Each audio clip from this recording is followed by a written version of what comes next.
va parler de Marseille dans un instant. Je vous donne les toutes dernières informations. La ministre de la Transition écologique, Agnès Pannier-Runacher, qui a annoncé que pour l'instant, 2 décès sont officiellement recensés comme directement liés à la canicule. Et c'est ce qu'on disait, il ne faut pas dédramatiser. La situation est grave, lourde, mais cette psychose autour de la canicule et 3 jours de chaleur, médiatiquement et politiquement, cette sorte de climat parigo-parisien qui vous harcèle sur cette fameuse canicule, peut surprendre. Surtout qu'il y a des questions de fond à travers les difficultés de la canicule. 1350 écoles ont fermé pour cause de canicule. 900 personnes ont pris contact avec le numéro vert pour la journée de mardi. On écoute la ministre de la Transition écologique, Agnès Pannier-Runacher. Formidable. Hier, elle nous explique que la clim, c'est pas très bien.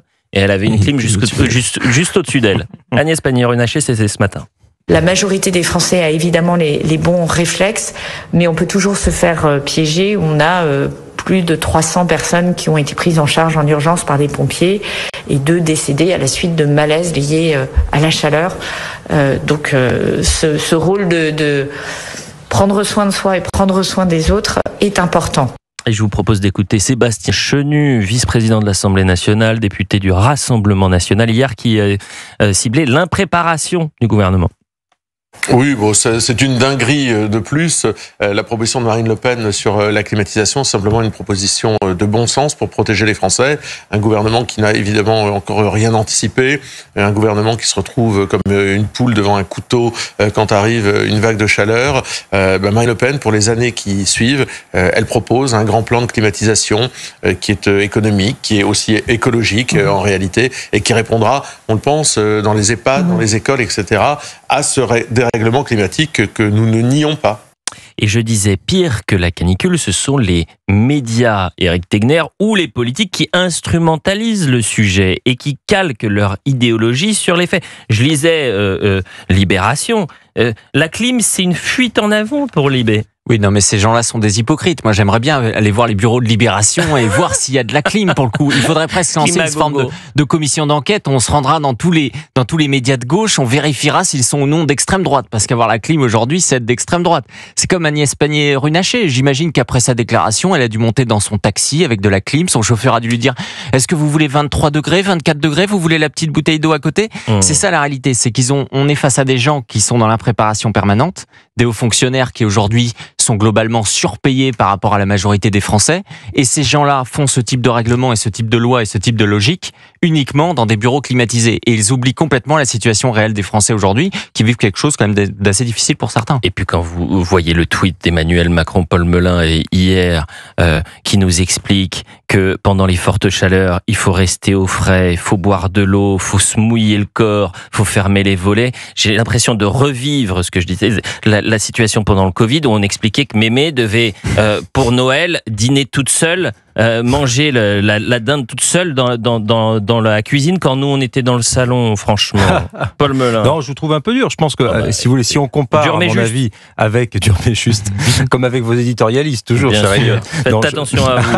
En parlant de ça, je me suis reposé une semaine, je suis en pleine forme. Non, mais je vous trouve extrêmement en forme, un peu remonté contre Madame Pannier-Runacher, le président, mais ça j'ai l'habitude. Ouais. Mais non, blague à part, je pense que si vous comparez avec n'importe quelle démocratie digne de ce nom, il n'y a pas un seul pays qui donne pas des consignes à ses citoyens lorsqu'il y a des fortes chaleurs, ou de la même manière quand il y a, je sais pas moi, du verglas, ou qu'il y a des inondations. Ça me paraît normal que l'État s'en soucie. Là où il y a peut-être un débat, effectivement, est-ce que c'est au président de faire ce tweet, ou est-ce que c'est au sous-préfet de chaque arrondissement, ou aux préfectures, ou aux conseils départementaux, je ne sais pas. En tout cas, que consigne soit donnée aux gens de faire attention, y compris aux plus fragiles, etc., ça ne me paraît pas hallucinant. Quant au débat médiatique, il faut pas être dans la paranoïa, il faut pas être dans la psychose, sur aucun sujet d'ailleurs.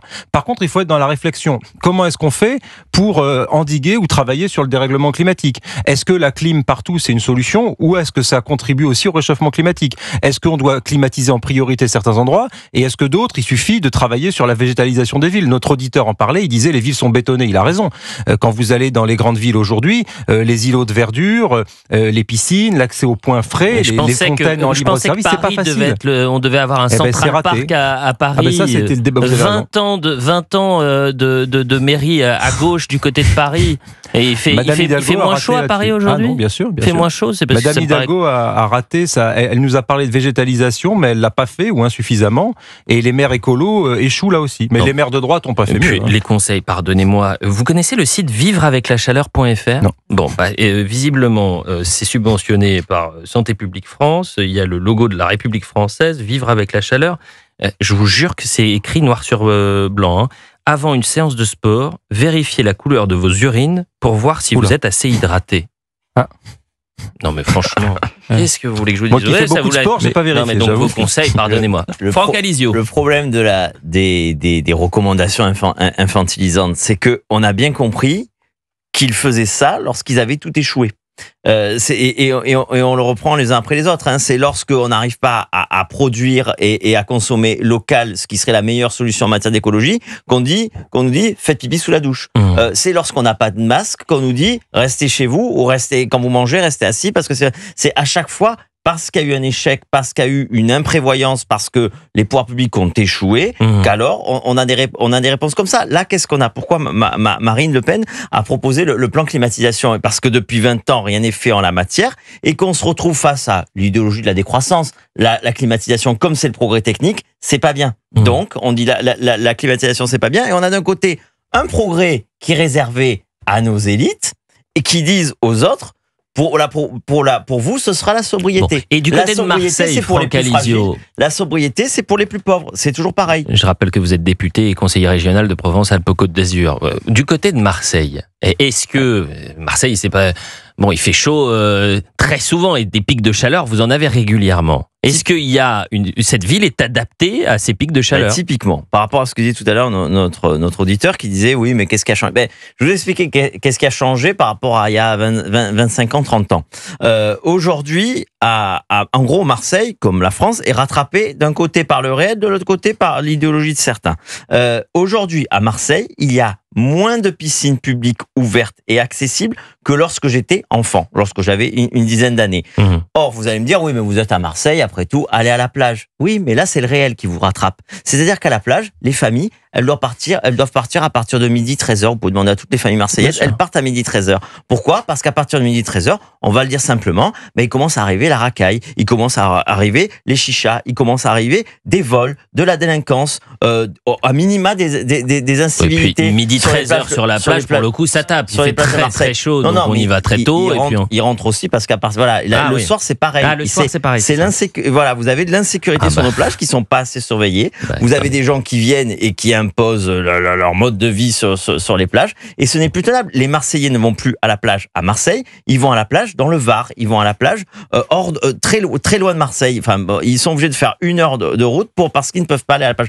Voilà ce qui a changé dans notre quotidien. C'est pareil pour la végétalisation. Pourquoi on a moins d'arbres qu'il y a 25 ou 30 ans? Parce que on a fait des pistes cyclables, donc on a coupé des arbres. Et maintenant, on fait revenir de la végétalisation. Mais il faut du temps. Il y a une belle place qui a été refaite à Marseille, c'est la place Cassel. Elle est totalement minérale, voilà. Alors qu'on aurait pu mettre plus d'arbres, mais on a passé notre temps à les couper les arbres. Maintenant, on les remet. Voilà. Il y a eu toute une idéologie qui fait que aujourd'hui, on est obligé de revenir, et surtout, il y a le réel qui nous rattrape, qui fait que notre quotidien est plus difficile. Alors que oui, peut-être que des canicules, on en a connu et on va en connaître, mais les circonstances ne sont plus les mêmes. On sera avec Rachel dans un instant, 01 80 20 39 21, si vous souhaitez réagir. Eric Negner. Est-ce que vous avez Il a fait tomber la cravate, vous avez vu, hein? Oui, bien sûr. Et il a enlevé 2 boutons. Alors je pense qu'avant 13h, la chemise sera tombée. Il va faire tomber ça la ne conviendra jamais, décidément. Pantalon, tout va bien. En 30 secondes. Eric. Est-ce que vous avez vu ce qui s'est passé hier dans l'aquapark d'Arnage dans la Sarthe? Cet aquapark, il a été complètement envahi par des gens qui n'avaient pas payé leur billet. Et derrière, il y a eu de la violence, il y a eu des insultes, ils ont été menaçants, et du coup, cet aquapark, il a dû se délocaliser. C'est ça la réalité aussi qu'on voit. C'est ça qui a changé depuis une vingtaine d'années. Vous avez la canicule insécuritaire, c'est tous les jours en France. Hein. Vous savez qu'il y a 450 000 Français qui ont été victimes de violences physiques en 2024. Donc, on a commencé cette émission à 11h. Ça fait 11h26, 26 Français qui ont été agressés. Et là, on nous parle pas de plan d'urgence. Hein. Donc, la canicule insécuritaire, tiens, on pourrait en parler juste après la pause.